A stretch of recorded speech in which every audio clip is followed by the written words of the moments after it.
Bom, pessoal, então, aquilo que normalmente aparece no final do vídeo, uma vez por mês eu trago para o início, que são as formas de apoiar o canal. Primeiro porque algumas pessoas podem estar chegando agora, serem novas no canal e nem saberem que existem formas de apoiar financeiramente o canal, estão aí as formas de apoio. Segundo porque como eu faço a minutagem dos vídeos, de forma que vocês podem selecionar na linha do tempo os temas que vocês vão assistir, muitos de vocês não assistem o vídeo até o final. Então, como eu coloco as formas de apoio só no final, talvez alguns de vocês nem saibam que existem formas de apoio. Então, uma vez por mês, eu trago para o início, e isso foi uma sugestão que alguns de vocês me deram, e eu sou imensamente grato por essa sugestão, tanto é que eu implemento ela. E terceiro e importantíssimo é o fato de que apenas os anúncios que aparecem durante o vídeo, eles não mantêm o canal.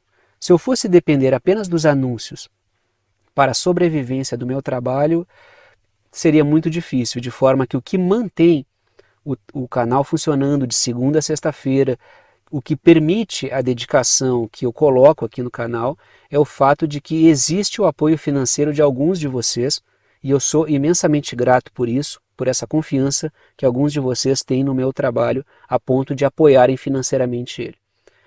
As três formas de apoio estão aí.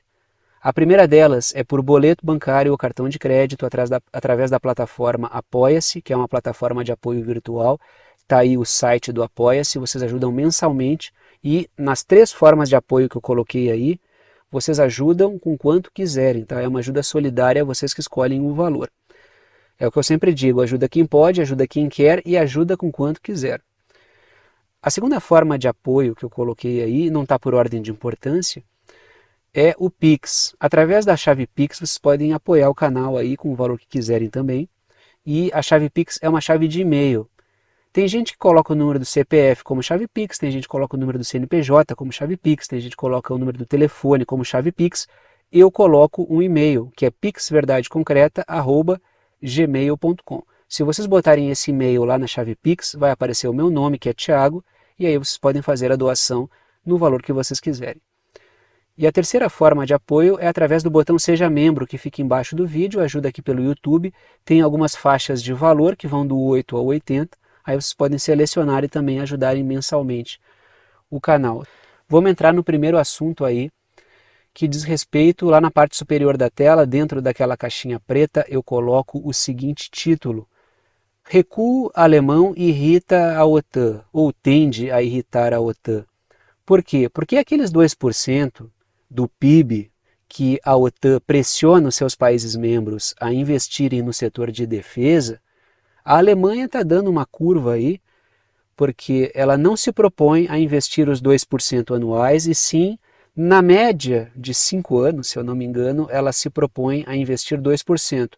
Agora vai ser menos, mas depois vai ser mais, podem confiar. É verdade esse bilhete aí. Não sei se vai ser ou não vai ser, mas o fato é que agora, nesse exato momento, a Alemanha não está afim de colocar os 2% no setor de defesa. Segundo a Alemanha, ela vai compensar depois, inclusive pode ser mais de 2%.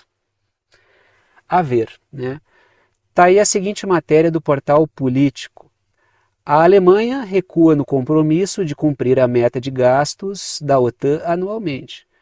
A matéria continua. A promessa foi excluída em curto prazo de um novo projeto de lei de acordo com relatos da mídia. Ou seja, a mídia traz a público esse não investimento dos 2% no setor de defesa para a Alemanha e leia-se não, né? Entenda-se bem aqui uma coisa. A OTAN não está preocupada com a Alemanha desenvolver o seu setor de defesa para ter soberania. É desenvolver uma máquina de guerra que permita à Alemanha ser, como os outros membros da OTAN, um braço armado dos interesses que norteiam o pensamento da OTAN. A OTAN é um garrote no pescoço da Europa continental, é um coturno pisando o pescoço da Europa continental, impedindo o seu ganho de autonomia. Ninguém aqui pense que a OTAN está preocupada com a autonomia, com a força de armas da Alemanha. Essa força de armas tem que estar subjugada aos interesses que norteiam a OTAN, que é o que eu coloco no segundo ponto ali nas letrinhas azuis. A OTAN estimula o fortalecimento dos países desde que sejam braços do projeto britânico-estadunidense, coloca ali como anglo-yankees. E lógico, há um interesse aí de enriquecimento, de ganho de muito dinheiro, porque é estabelecido um número, é estabelecido 2% do PIB para o setor de defesa, na compra de armas da indústria de defesa, sobretudo dos Estados Unidos. Há um interesse financeiro aí também, logicamente, ou talvez seja um interesse sobretudo financeiro. O primeiro ponto ali é o fato, letrinhas em vermelho, né? O parlamento alemão aprovou um rascunho do orçamento sem os 2% previstos para a defesa anuais. Não vai ser 2% anual, vai ser durante 5 anos, a Alemanha se compromete a, na média, investir os 2%. Só que a questão é a seguinte, hoje, não é para hoje. Hoje não vai dar para chegar nos 2%. Amanhã a gente compensa. Aí quando chega lá na frente, na hora de compensar, o parlamento muda de novo. Então há aí um recuo da Alemanha em relação a um compromisso que o governo fez em relação à OTAN. Continuo ainda no mesmo assunto, trago 3 pontos e começo pelas letrinhas azuis. Já vou falar sobre essa matéria que eu trouxe da Bloomberg aqui para vocês, tá? Os países têm enviado armamentos dos seus estoques para a Ucrânia e se veem forçados a renovar comprando da indústria bélica dos Estados Unidos, ou seja, envia o equipamento que já está obsoleto ou que estaria obsoleto para a Ucrânia e compra novos, compra de quem? Dos Estados Unidos. Então a guerra na Ucrânia, ela cumpre também, se não for principalmente isso, um papel de enriquecimento da indústria de armas. Claro, tem uma série de projetos, hoje eu vou falar de alguns deles novamente, que orbitam ali a questão do conflito na Ucrânia a partir de uma crise promovida. A questão da venda de armas é uma delas. Os setores enriquecem destruindo a Ucrânia e vão enriquecer depois, supostamente reconstruindo a Ucrânia. E olhem essa matéria que eu trouxe aqui. Ó. Matéria da Bloomberg, está relacionada com isso aqui. Tem uma relação de questão de gasto do governo ali. A Alemanha espera que os preços do gás permaneçam altos por vários anos. Não é que ela espera porque ela quer, é que ela está já se preparando para o preço do gás continuar alto, o que impacta no gasto da sociedade, mas que na verdade impacta no gasto do governo que está subsidiando energia e o preço da energia para que não haja protestos. A matéria continua. Em 2027 os preços podem cair para os níveis pré-guerra, em 2027. Então é tudo para o futuro, entendeu? Segundo ponto da matéria. O país pagou 22 bilhões de euros em subsídios para combater a crise energética, ou seja, não vou botar o gasto em defesa agora porque estou aqui enroscado ainda dando subsídio por causa de uma crise, e em boa medida, resultado da guerra e das sanções à Rússia, porque o que está encarecendo muito a energia elétrica na Alemanha é porque existem sanções contra a Rússia que fazem com que o gás russo, logo energia barata para a Alemanha, não chegue até o país. Os dois projetos, os dois não, né? Na verdade um já estava funcionando, o outro projeto que iria começar, que seria do Nord Stream 2, que é um gasoduto que leva gás russo da Rússia até a Alemanha, pelo Mar Báltico, ele não começou a operar. O Nord Stream 1 que funcionava, deixou de operar. Houve até atentado, sabe-se lá, mas muito se aponta para a OTAN, a essas linhas do gasoduto aí. De forma que foi sabotada a parceria energética entre Alemanha e Rússia. O que, em boa medida, explica a situação energética alemã. E se a Alemanha vai colocar o dinheiro na energia, ela não vai poder ficar gastando 2% do PIB anualmente no setor de defesa. Essa é a questão. Então, está aí a conexão, entendeu? Porque gastar 2% do PIB para servir a OTAN é prolongar o conflito que gera crise que inviabiliza o investimento de 2% na defesa, entendeu? Porque tem que ficar colocando para tapar o buraco da crise que foi gerado pelo próprio conflito que foi tramado pela OTAN. Segundo ponto, letrinhas vermelhas. A crise ampliada pela guerra força a Alemanha a amortecer os seus impactos. Ou seja, existe um aumento progressivo do custo da energia, a sociedade fica insatisfeita e a Alemanha é obrigada a criar estratagemas para não perder a governabilidade. E lógico que os interesses da OTAN entendem esses estratagemas, porque para um governo servir aos interesses da OTAN, antes é preciso que ele mantenha-se no poder. Se o regime cai, todo o projeto cai. Então, se a Alemanha tiver que tirar o dinheiro da defesa, que seria para servir o projeto da OTAN, e destiná-lo para manter a sociedade sob controle, para não perder governabilidade, essa é a questão. O projeto vem de cima para baixo, mas quem tem que se virar para implementar o projeto são os governos que, em boa medida, servem esses interesses. Terceiro ponto.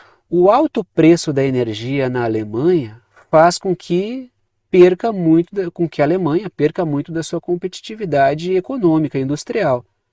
Então não é só a sociedade que pressiona o governo porque o custo da calefação, o custo da energia está alto.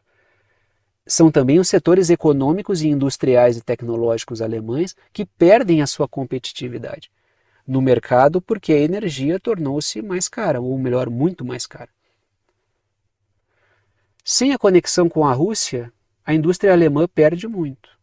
E enquanto a Alemanha servir o projeto da OTAN, é muito difícil da Alemanha manter a sua competitividade.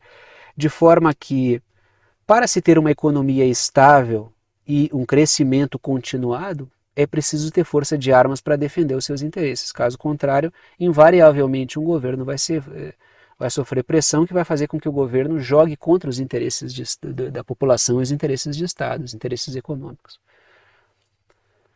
Vamos aí para o segundo assunto, que é destaque no dia, que diz respeito a uma ameaça de resposta nuclear. Lógico que a gente está falando aqui de dissuasão. Não quer dizer que isso vai acontecer, quer dizer que isso pode acontecer se. É aí que está a dissuasão, entendeu? Eu não disse que eu vou usar, eu disse que eu posso usar. Mas eu usar ou não usar o armamento nuclear vai depender do comportamento do outro lado. É justamente por isso que a Rússia optou por colocar armamento nuclear sob controle da Rússia, é importante que se diga, no território da Bielorrússia. Por quê? Porque lógico que a Bielorrússia já vem sendo alvo de assédio da OTAN e será cada vez mais. E se o governo da Bielorrússia cai, é mais um problema que está colocado para a Rússia às suas portas. Tanto é que no mapinha aí eu coloquei, parte da Rússia está pintada em amarelo e a Bielorrússia está pintada em laranja. Olhem onde está a Bielorrússia. Depois eu vou botar um mapinha ali para vocês verem o entorno, né? Quem acompanha o canal já conhece de cor esse mapinha aí. E vocês vão ver como a Bielorrússia é importante e como ela é ainda um importante aliado da Rússia no meio de uma região onde existe uma forte hostilidade em relação à Rússia por causa do projeto da OTAN. A matéria é a seguinte: o Lukashenko, que é o líder da Bielorrússia, ameaça usar armas nucleares se for confrontado com agressão. Ou seja, se a Bielorrússia estiver ameaçado, o governo bielorrusso for ameaçado por intervenções da OTAN, haverá resposta nuclear. Até porque a Rússia já disse que qualquer ameaça à soberania bielorrussa é uma ameaça também à própria Rússia, porque há uma parceria entre ambas. Há algum tempo atrás já tentaram derrubar o Lukashenko, que é o líder político da Bielorrússia, através de um golpe. Houve uma tentativa de assassinato, estímulo àqueles protestos pós-eleitorais. Tentou-se ali uma revolução colorida contra o Lukashenko, ele acabou vencendo essa revolução colorida. Só que ali o Lukashenko percebeu algumas coisas importantes. Ele vinha se afastando da órbita do governo Putin, vinha caminhando para um diálogo em relação à União Europeia. Só que aí os mesmos que vinham tentando dialogar, ou dizendo que tentavam dialogar com ele, tentaram passar uma rasteira. Aí ele volta novamente para a órbita do governo Putin. Trago 2 pontos aí para a discussão, começa pelas letrinhas vermelhas. Polônia, Lituânia e Letônia, todos devidamente pintados de verde no mapinha, têm ampliado o seu contingente militar na fronteira com a Bielorrússia. Então percebam aí que a Bielorrússia ela tem uma preocupação constante com países que estão aumentando os contingentes militares. Todos esses países que estão destacados em verde aí, esses três, são membros da OTAN, logo existe um aumento do contingente militar de países membros da OTAN na fronteira com a Bielorrússia, o que leva o Lukashenko a fazer uma fala desse tipo aí. Segundo ponto, a Letônia acusou a Bielorrússia de liberar a passagem de imigrantes para gerar crise no país. A Bielorrússia já fez isso. Ela já fez isso quando a União Europeia resolveu sancionar a economia bielorrussa, que é importante no setor de fertilizantes, por causa da resposta do Lukashenko a uma tentativa de derrubá-lo. Ou seja, o Lukashenko responde a um golpe, ele desmonta uma tentativa de insurgência e ele é acusado por isso ainda por cima. Aí quando a União Europeia ela resolve arremessar algumas sanções sobre a Bielorrússia, o Lukashenko responde abrindo as porteiras. Então vou abrir um corredor aqui de passagem e os migrantes que vocês não querem lidar nunca, vocês vão ter que lidar com eles. Aí abre um corredor que vai explodir lá na Polônia. Se vocês lembrarem direitinho, algum tempo atrás, alguns anos atrás, poucos anos atrás, né? Não sei se faz 2 anos isso aí que aconteceu, existiu uma crise enorme na fronteira da Polônia com a Bielorrússia porque a Bielorrússia abriu um corredor ali. É uma possibilidade que a Bielorrússia tem de abrir e dar livre passagem para migrantes e eles explodirem lá na porta da União Europeia. A Letônia está acusando a Bielorrússia de fazer isso e é verdade ou não é? Já aconteceu antes, entendeu? A Bielorrússia já fez isso. Mas ela fez isso como resposta a uma agressão que ela sofreu, porque, pô, é sacanagem. Tentam derrubar o cara responde a uma tentativa de golpe, responde a uma revolução colorida e é sancionado. Então, os mesmos setores que tentam derrubar o cara, depois sancionam ele porque ele não caiu, né? É bem interessante isso aí. Agora tá aí o mapinha. Se vocês perceberem, essa linha verde que eu coloquei são os países membros da OTAN. Não coloquei a Suécia porque a Suécia ainda não está oficialmente na OTAN, mas está entrando. Mas lá de cima da Noruega até lá embaixo, na Bulgária, existe uma linha que eu tracei e eu poderia colocar a Turquia, que também é um membro da OTAN, mas a Turquia é um membro da OTAN muito ensaboado, então eu fui até a Bulgária. Existe uma linha ali, inclusive que passa pela Ucrânia, que não é membro da OTAN, mas se comporta como se fosse mais membro da OTAN do que os outros. Existe uma linha na qual a Bielorrússia é um estranho no ninho. Porque se a Bielorrússia vai para o time verdinho ali e faz parte do projeto da OTAN, embora não seja membro da OTAN, logicamente, existe um problema adicional para a Rússia. Então a Bielorrússia é estratégica no meio disso aí tudo. Trago 3 pontos aí, e a Rússia é pintada em amarelo, parte da Rússia é pintada de amarelo. Ali. Trago 3 pontos, começa pelas letrinhas azuis. A Rússia preparou os militares bielorrussos para usarem as armas nucleares. Mas a última palavra é do Putin, o controle remoto é na mão do Putin. Ele é que determina se as armas são usadas ou não, entendeu? Então elas podem ser usadas mediante uma ordem da Rússia. Mas o governo russo já falou, qualquer agressão à soberania bielorrussa é uma agressão à Rússia também. E a Rússia, se houver qualquer ataque à sua integridade, ela está autorizada constitucionalmente a utilizar armamento nuclear. Porque, bom, se a tentativa de desagregação do Estado não for justificativa para o uso de armamento nuclear, o que seria então? Para que existiria o armamento nuclear? Eu não estou defendendo aqui o uso de armamento nuclear. Eu estou falando sobre requisitos constitucionais para que eles possam ser usados. Eu não sou entusiasta de guerra nuclear, tá? Por favor, só estou dizendo aqui que se o risco de soberania não autoriza o uso, o que autorizaria? Para que existiria o armamento nuclear? Porque, bom, né, a gente vive tempos, não são só de agora, né? No geral sempre houve problemas de interpretação. Então, não me interpretem mal. E claro, existe muito da cretinice que leva muitas pessoas a distorcer o que as outras estão falando. Segundo ponto. O Lukashenko disse que está tendo que conter os ímpetos do grupo Wagner que quer atacar a Polônia. Então, mais uma fala, digamos assim, né, cheia de mensagens muitas das vezes feitas de maneira bem humorada, pelo Lukashenko. Eu estou com o Grupo Wagner aqui comigo, eles estão adicionando a expertise dele às minhas forças de segurança, e eles estão loucos para passear na Polônia, ele já falou isso esses tempos. Então ele está tensionando com o quê? Vocês querem me agredir, eu posso agredir vocês também.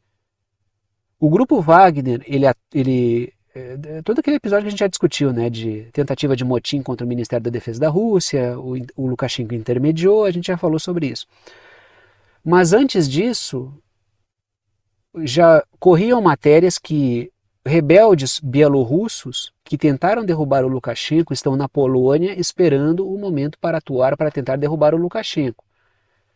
Aí qual é a questão aqui? O Grupo Wagner atuaria nessa contenção. Existe uma questão ali que ela é crescente, tá?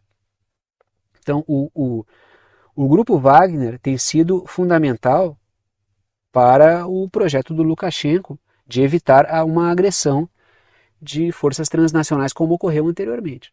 E não são só protestos, são rebeldes que aparecem ali, que são introjetados com treinamento. Existe um contingente, eu já falei sobre isso aqui no canal, já existe uma quantidade enorme de pessoas que podem atuar numa tentativa de golpe contra o Lukashenko. Isso não é de agora, o Lukashenko só está se preparando mais para isso, e, ao meu ver, o governo russo colocar o armamento nuclear ali na Bielorrússia também visa dissuadir qualquer tentativa de derrubada do regime, do regime da Bielorrússia. Terceiro ponto.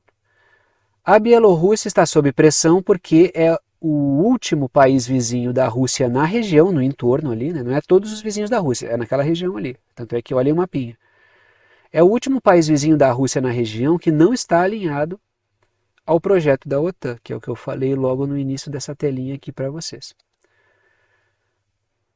Continuamos aí na região, continuamos a falar, eu já falei sobre um tema parecido com esse aqui, tanto é que vocês podem pensar, mas tu já não falou? Eu já usei o mesmo título porque a gente continua falando do mesmo assunto, tá?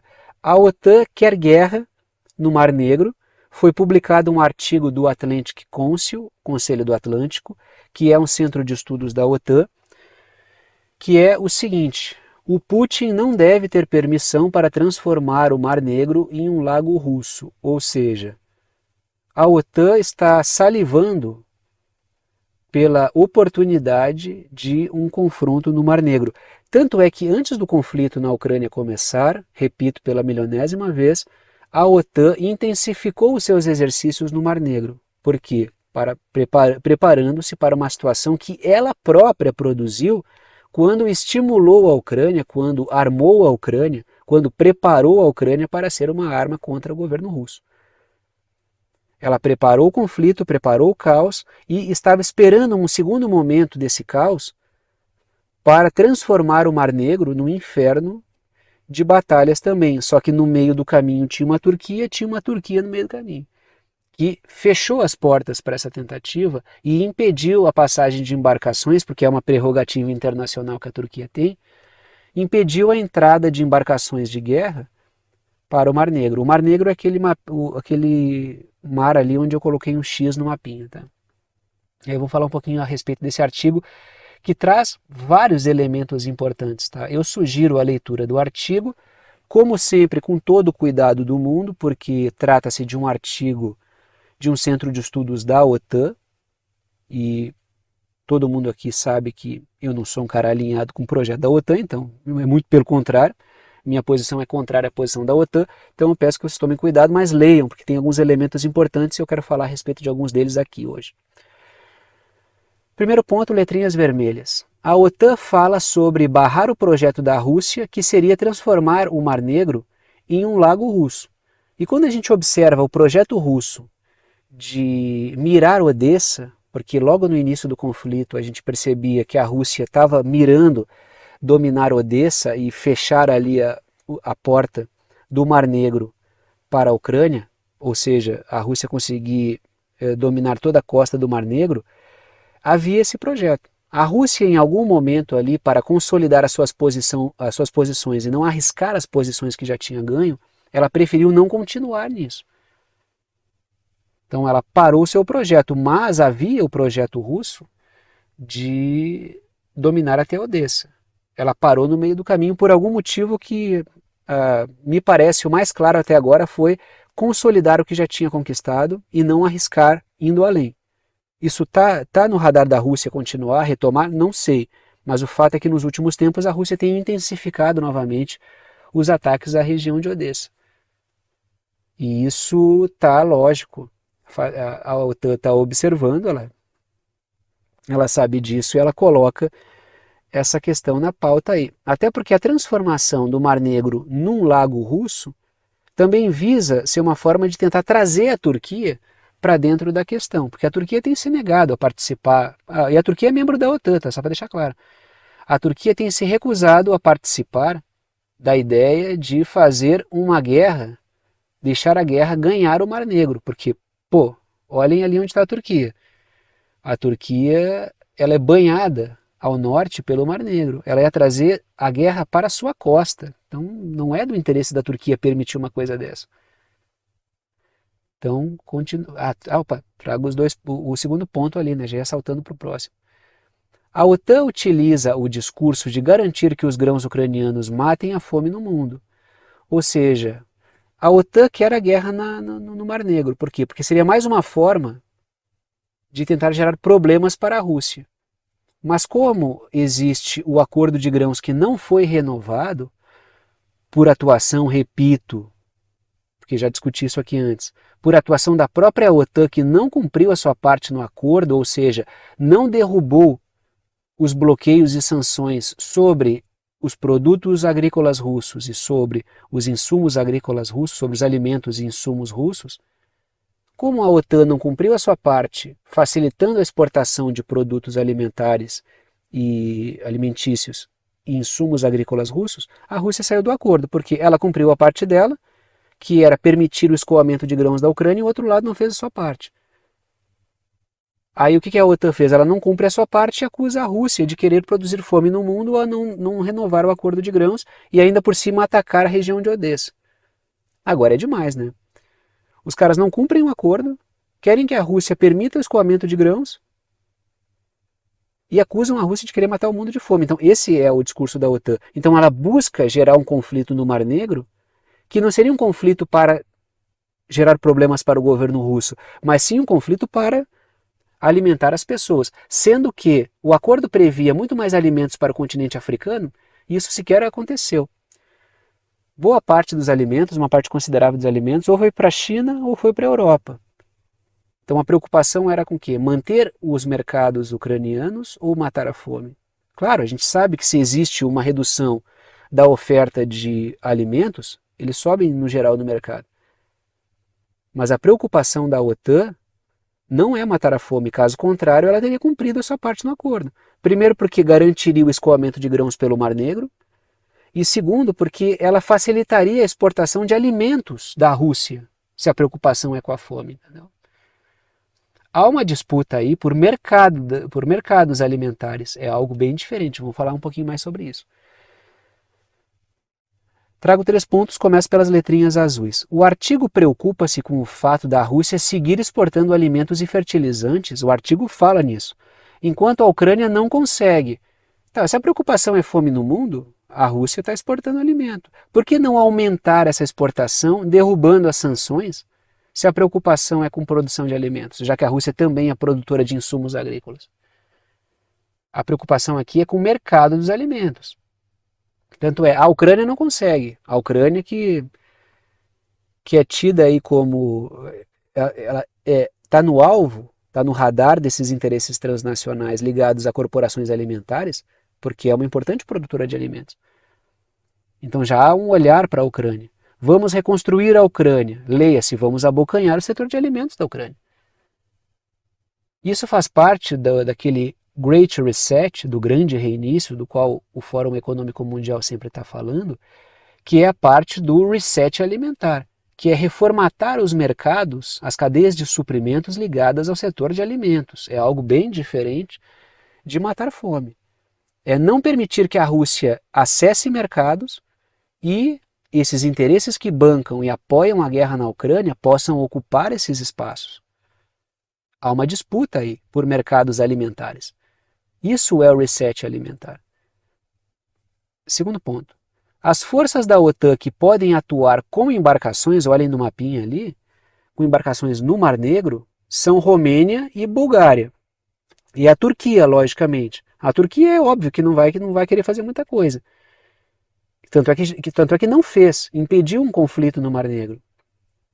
Então, o artigo também destaca isso. Se a Turquia não liberar, vai ficar por Romênia, Bulgária e Turquia. E a pressão para que façam algo é enorme. A Turquia não me parece que vai ceder muito a essa pressão aí de permitir, porque isso levaria muitos problemas para a costa da Turquia.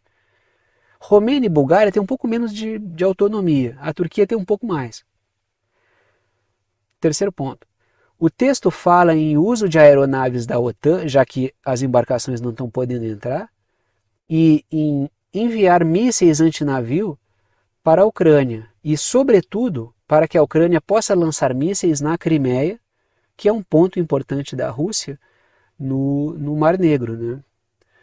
A Crimeia é aquela península que se projeta ali em direção ao Mar Negro no mapinha, tá? Tá como parte da Ucrânia, mas ela já optou por fazer parte da Rússia faz um tempo. Mas o aplicativo que eu uso aqui para pintar os mapas ainda não colocou a Crimeia como parte da Rússia. Acho que nem vai colocar, porque coloca Kosovo como país, coloca Taiwan como país, e então, né?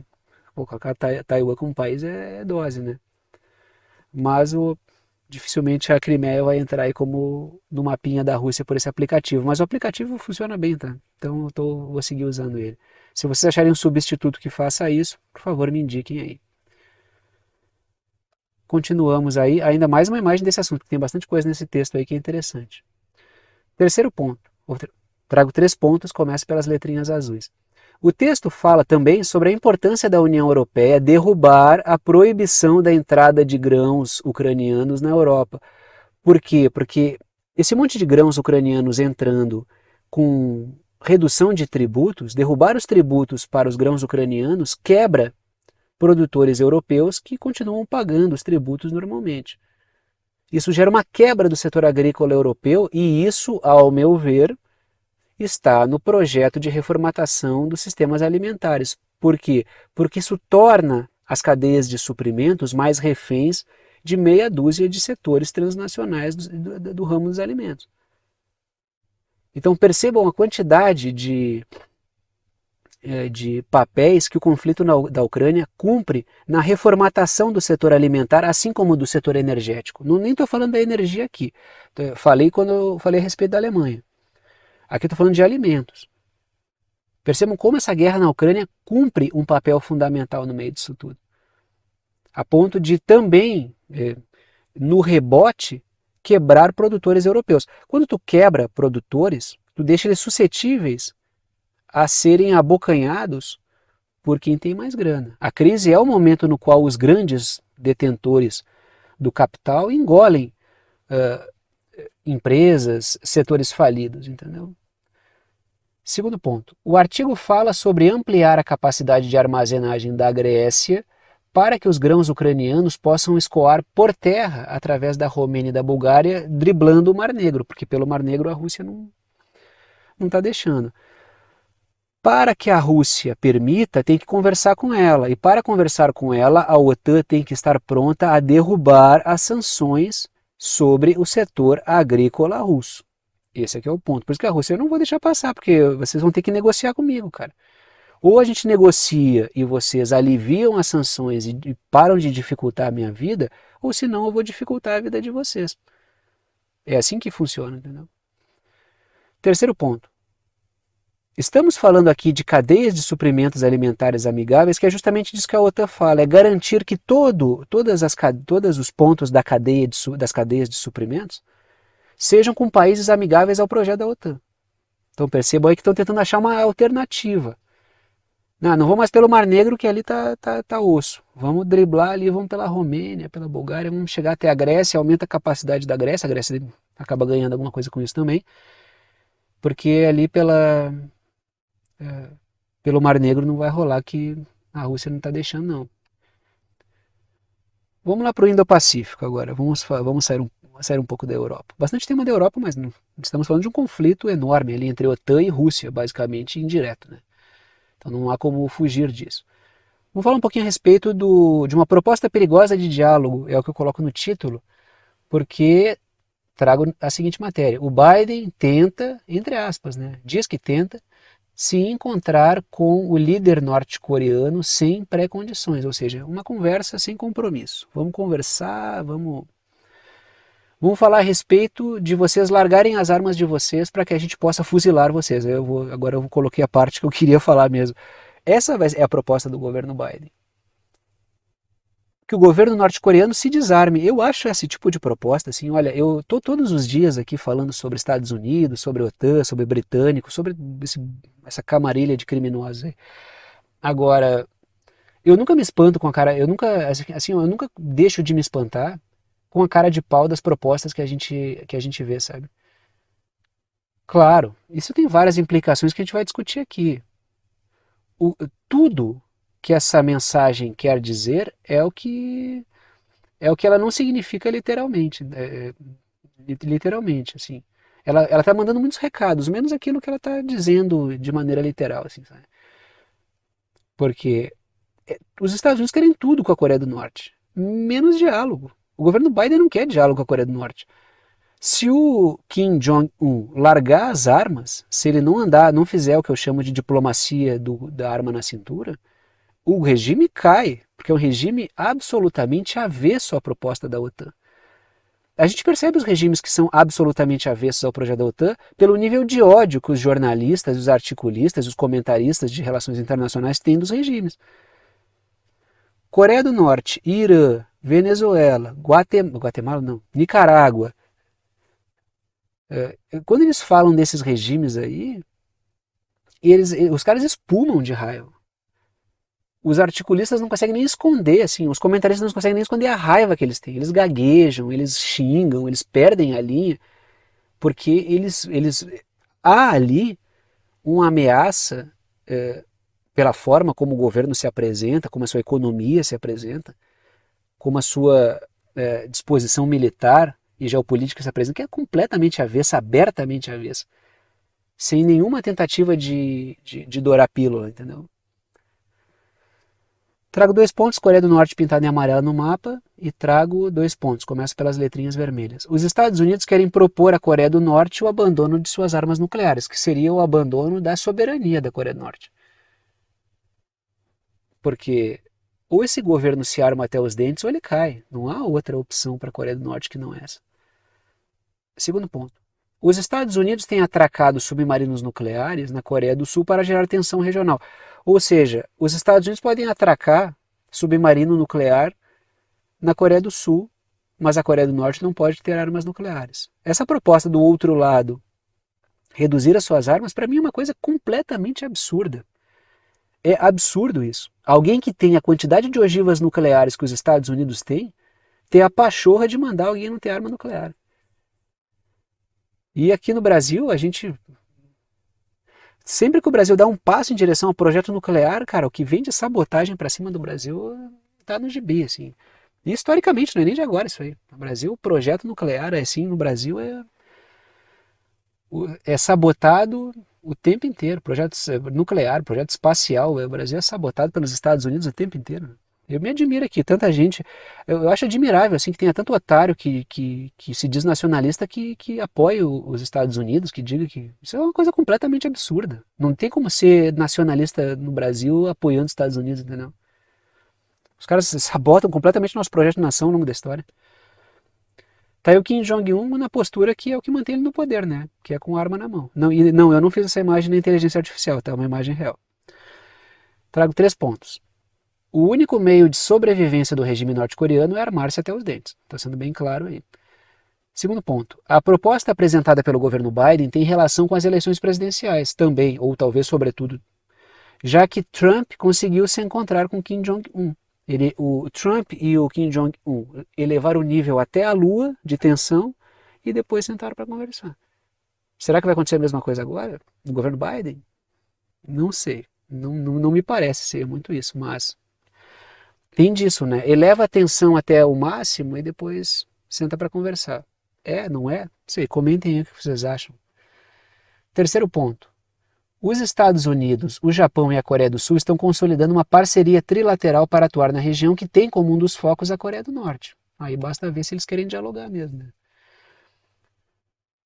Vamos para o continente africano, vamos falar mais um pouquinho da situação do Níger, né? Coloco a seguinte matéria. Os Estados Unidos querem manter tropas no Níger. Trago a seguinte matéria da CNN. A administração Biden busca maneiras de manter as forças dos Estados Unidos no Níger para continuar as operações antiterroristas, apesar da derrubada do governo. Vê como os Estados Unidos são bonzinhos, né? Eles estão fazendo força, gastam dinheiro porque eles querem combater o terrorismo lá na África. É impressionante quanta bondade no coração, né? O céu deve ter todas as vagas cativas para os governantes dos Estados Unidos. Tamanha bondade a gente vê sempre nas suas ações. A CNN, assim, ela tem umas formas de apresentar, até a CNN Brasil aqui, né? Os caras chamam o Biden de presidente, como se fosse presidente do Brasil, né? Então, são bem engraçadas as matérias da CNN, na verdade. Então, os Estados Unidos estão fazendo força, mesmo com a junta militar, os Estados Unidos se arriscam num país que teve golpe militar, que teve deposição de presidente para manter o combate ao terrorismo. Querem o bem dos africanos. É isso que a gente vê nos Estados Unidos sempre.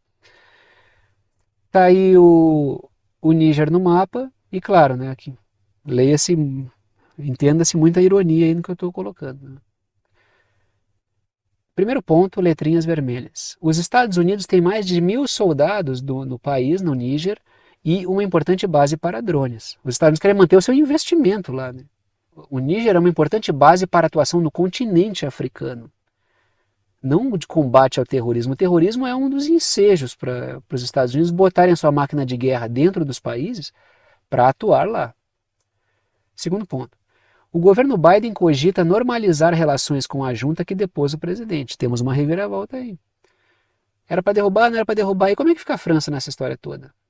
Porque a França quer o presidente de volta. Os Estados Unidos, mais uma vez, vai furar o olho da França nisso aí tudo. Na outra eu já falei, né, naquela do submarino lá com a Austrália, a França estava numa parceria de submarino nuclear com a Austrália. Daqui a pouco veio os Estados Unidos e o Reino Unido e, repito, deixaram a França não é nem haver navios, deixaram haver submarinos. Né? Continuamos aí a falar sobre Estados Unidos e Níger, tem matéria do Intercept, que é a seguinte: Junta do Níger nomeia oficiais militares treinados nos Estados Unidos para cargos importantes. A matéria continua. O Pentágono afirma não haver correlação entre o treinamento dos Estados Unidos e os golpes, mas pesquisas sugerem que o oposto pode ser verdade, como, por exemplo, a verdade dos fatos. Boa parte dos militares que implementaram golpes foram treinados pelos Estados Unidos. Trago ali 3 pontos para a discussão, começo pelas letrinhas azuis. 5 oficiais treinados pelos Estados Unidos foram colocados em cargos importantes no Níger. Segundo ponto. Partes do treinamento teriam feito os militares serem menos obedientes a regimes civis. Isso é o que aparece na matéria. Dê uma lida nessa matéria aí. Tem ali o bloqueador o paywall aqui, né, que é um bloqueio só para assinantes, mas sei que vocês vão dar o jeito de vocês aí de ler, ou se não, tornem-se assinantes do Intercept. Eu não sou assinante do Intercept, mas leio o texto. Terceiro ponto. É provável que o treinamento buscasse derrubar regimes aliados da França no continente africano para formar governos militares alinhados com os Estados Unidos, que é o que eu já estou falando com vocês há bastante tempo, muito antes do golpe do Níger acontecer, porque isso aí já estava no horizonte já faz tempo. Já, né? Agora a gente vem para a América do Sul e a gente encerra o vídeo de hoje porque o Uruguai também está submetido ao sionismo. Olhem essa matéria aí. 2 países sul-americanos se aproximam de Israel com chocantes promessas de Jerusalém. Um deles era o Paraguai e agora é o Uruguai. É uma coisa assim, né? Essa direita neoliberal, né? Direita neoliberal sul-americana precisa ser estudada, né? O apego que ela tem a Israel e aos Estados Unidos, e que se apresentam como nacionalistas, é uma coisa de louco, né? Foi o Paraguai, do Santiago Penha, que é uma figura aí bizarra da política internacional. Agora vem o Lacalle Pou, né, que é o presidente do Uruguai, que também vai abrir uma embaixada em Jerusalém. O Uruguai já tinha feito e agora foi a vez do Uruguai prometer também. O Paraguai prometeu e o Uruguai também prometeu. Trago 2 pontos, começa pelas letrinhas vermelhas. Depois do Paraguai, o Uruguai também cogita abrir um escritório diplomático em Jerusalém, o que é um problema enorme. A gente já falou várias vezes aqui sobre os problemas, porque internacionalmente não há consenso, diga-se de passagem, há um consenso internacional de que não se deve abrir embaixadas em Jerusalém. É aí que está a importância da discussão, entendeu? Que não diz respeito só à questão da cidade em si, o espaço sagrado para este ou o espaço sagrado para aquele. Diz respeito a uma delimitação territorial aqui. Existe uma linha que passa e que também pega ali a questão de Jerusalém. Não. Então não se deve colocar embaixada ali, porque isso legitima a ideia de que Jerusalém é apenas do Estado de Israel. Segundo ponto. O candidato a presidente da Argentina, que é o Javier Milei, que é um cara até agora um bufão, né? Mas o cara não se consolidou, assim, apareceu bem nas prévias argentinas, mas tem muita coisa para acontecer ainda. Então ele vai ter que centrar mais o discurso dele e parar um pouco de fanfarronice para que ele possa se tornar um presidenciável real.